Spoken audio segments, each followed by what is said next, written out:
Salam biliar tanpa judi.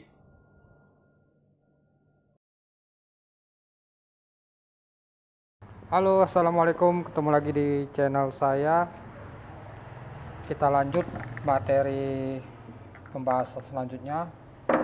Kemarin saya telah membahas tentang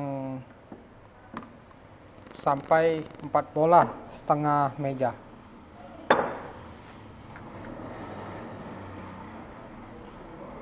Saya harapkan teman-teman harus latihannya setiap materi itu sampai ke tahap konsisten ya.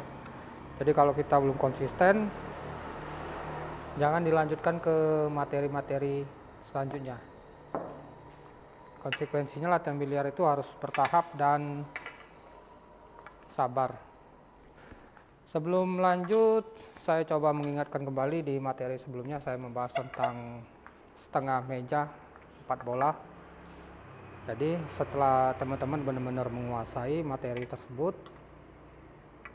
dari sana nanti teman-teman bisa modifikasi sendiri ya latihannya.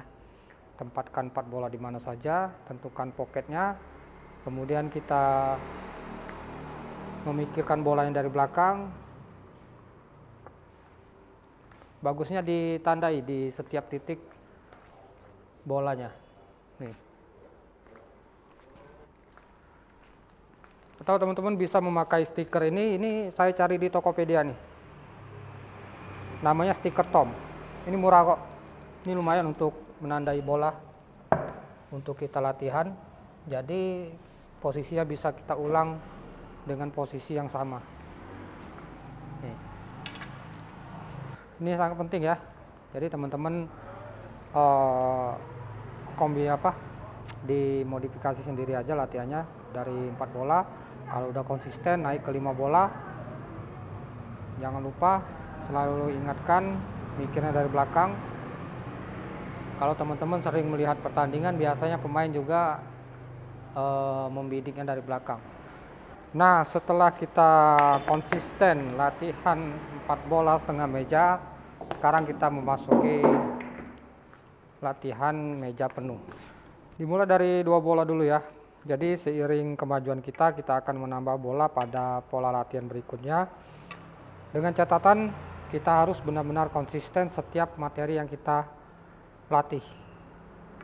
Ini tanpa efek, kita hanya menggunakan titik center, center low, dan center height. Jadi ini pola pertama kita latihan. Ini anggap saja kita berada di ball in hand atau bola putih bebas dan ingin memasukkan bola solid. Bola solid maksudnya bola kecil. Kita bermain bola 8 dan ingin setel ke bola 5. Biasa banyak pemain menggunakan teknik seperti ini dengan menempatkan cue ball di sini untuk setel ke bola 8.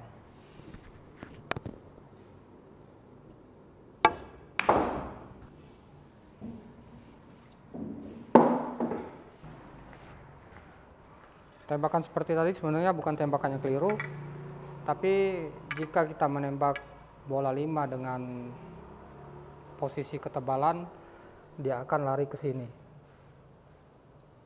Kemudian kalau kita ketipisan, cue ballnya malah lari ke sini.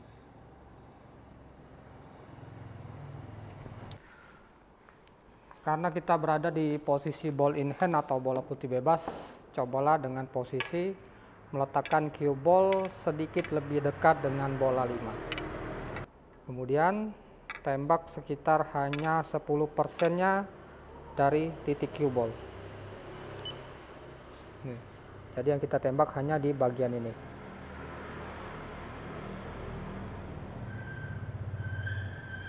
Jika dipukul dengan benar, cue ball akan lari ke antara diamond pertama dan diamond kedua untuk mendapatkan posisi ke bola 8.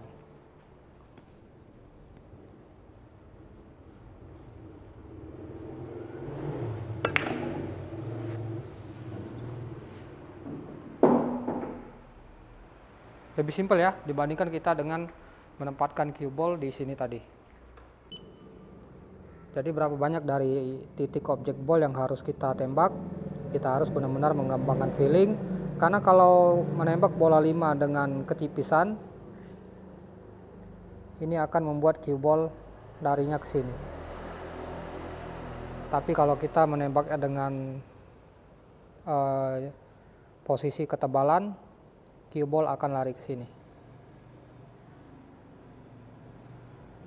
Yang harus diingat, ini cobalah teman-teman praktekkan di rumah atau di rumah biliar dengan menembak berkali-kali sampai kita benar-benar konsisten dan feeling kita terbentuk untuk menembak bola 5 ke posisi bola 8 dengan posisi menembak hanya 10%-nya saja dan membuat cue ball lari ke antara diamond 1 dan ke diamond kedua. Yang terpenting begini teman-teman, kita latihan bukan hanya ingin cepat selesai, akan tetapi seberapa mampukah kita untuk benar-benar menguasai materi yang kita pelajari. Oke, sekarang pola selanjutnya, sekali lagi kita di posisi ball in hand dengan posisi bola putih bebas dan akan menembak bola 5 untuk menyetel ke bola 8. Nah, yang harus kalian ingat, kita carilah bidikan yang mudah diulangi berkali-kali. Selain itu, kita harus memaksa diri kita sendiri untuk benar-benar spesifik tentang kemana cue ball akan berhenti. Ada dua cara yang biasa dilakukan oleh pemain untuk posisi bola seperti ini. Cara pertama adalah menempatkan cue ball di sini dan akan menggunakan dua rel sebagai tumpuan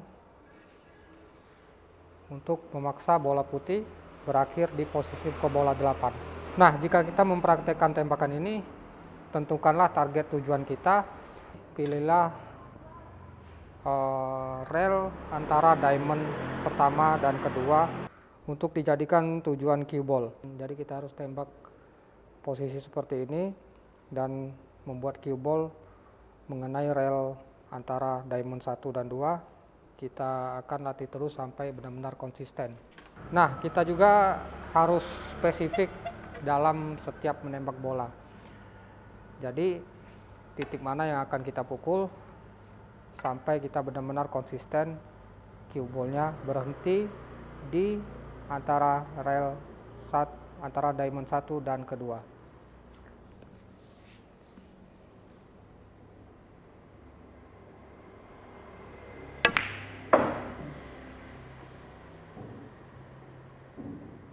Ingat, kita harus konsisten dan lebih spesifik ke titik mana cue ball akan ditembak. Jangan lupa rutinitas sebelum menembak, ayunkan stick di atas sesuai dengan kecepatan yang akan kita tembak di cue ball. Bentuk bridge-nya di atas.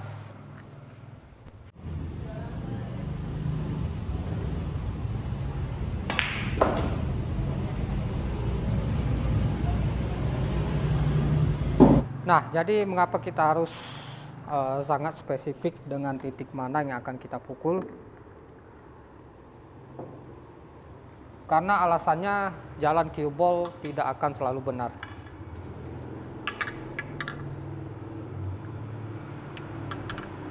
Jadi waktu-waktu kita latihan ini kita harus benar-benar memanfaatkan waktu ya. Tembaklah setiap bola dengan lebih spesifik dan lebih konsisten. Jadi alasannya adalah yang pertama, jalan cue ball tidak selalu benar dan tidak sesuai dengan yang kita harapkan, apalagi posisi laken ataupun bantalan setiap meja itu beda. Jadi misalkan kita memiliki tembakan yang sama, tapi sekarang kita akan dihadapi dengan bola rintangan.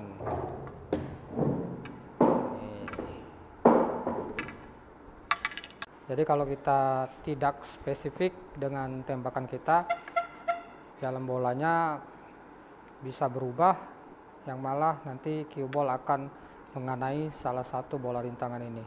Tapi posisi ini juga bisa teman-teman lakukan di rumah ataupun di rumah biliar dengan menembak lebih spesifik secara konsisten, diulang berkali-kali, tembak sampai puluhan bahkan ratusan kali.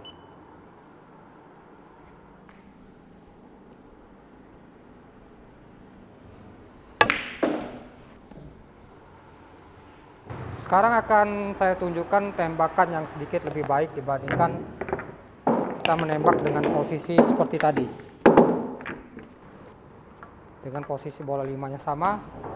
Sekarang saya akan menunjukkan tembakan yang lebih baik dibandingkan kita menembak posisi seperti tadi. Kalau kita akan menembak di bola 5 ke pocket kanan bawah, sekarang kita tinggal hanya melihat jalur pergerakan cue ball yang telah kita pelajari sebelumnya, yaitu jalur 90 derajat dari lari objek ball. Buat yang belum paham, silakan mundur sedikit ke materi sebelumnya. Pernah saya bahas tentang pergerakan cue ball, jalannya 90 derajat. Nih.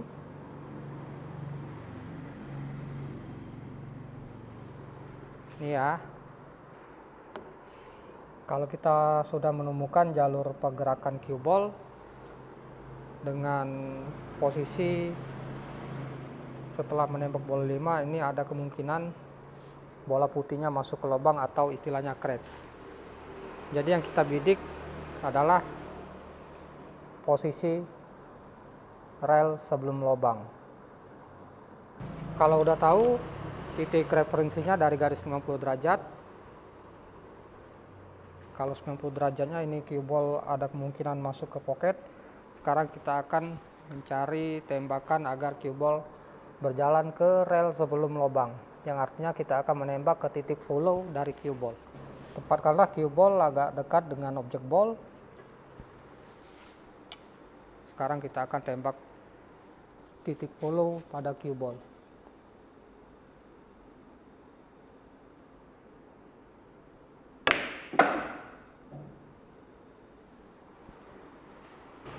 Nah, kalau udah ketemu, tinggal kita ulang berkali-kali sampai tembakan kita benar-benar konsisten.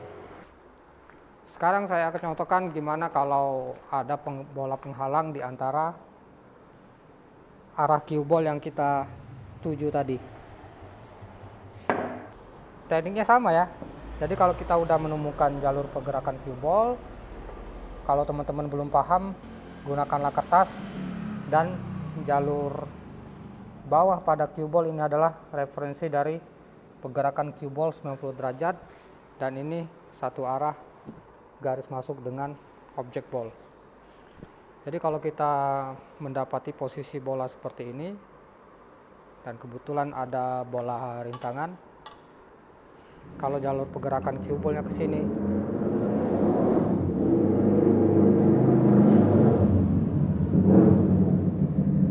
jalur pergerakan cue ball ke sini dan kita takut akan bola putih masuk, artinya kita akan membuat cue ball lari ke sini. Yang artinya yang kita butuhkan adalah menembak cue ball di titik bawah.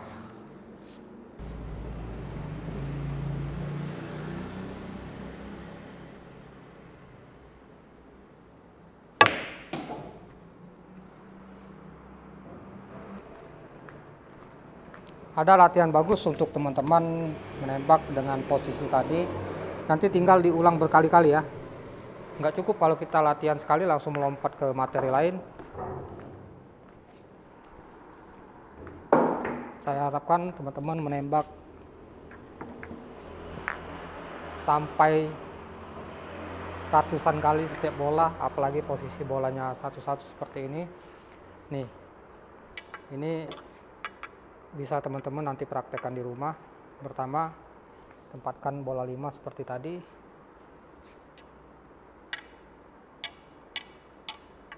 Kita tempatkan satu bola sebagai penghalang, dan yang akan kita arahkan membuat cue ball lari ke sini. Jadi tembak sampai benar-benar kita konsisten, dan kita harus spesifik dalam setiap tembakan titik mana pada cue ball yang akan kita tembak.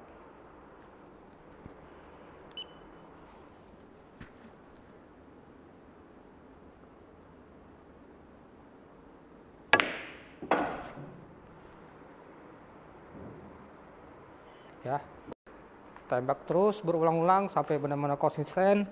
Kalau udah ngerasa konsisten dan tembakan kita udah mantep,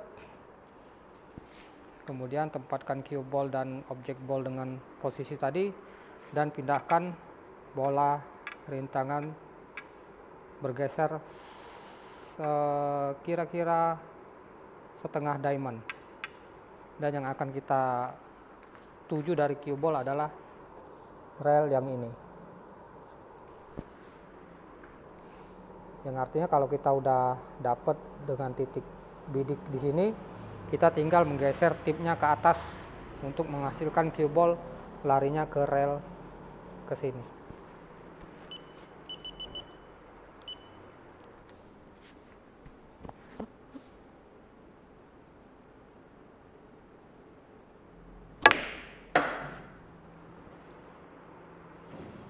Tembak berulang-ulang sampai konsisten, kemudian digeser lagi bola rintangannya. Ya. Ya. Maju.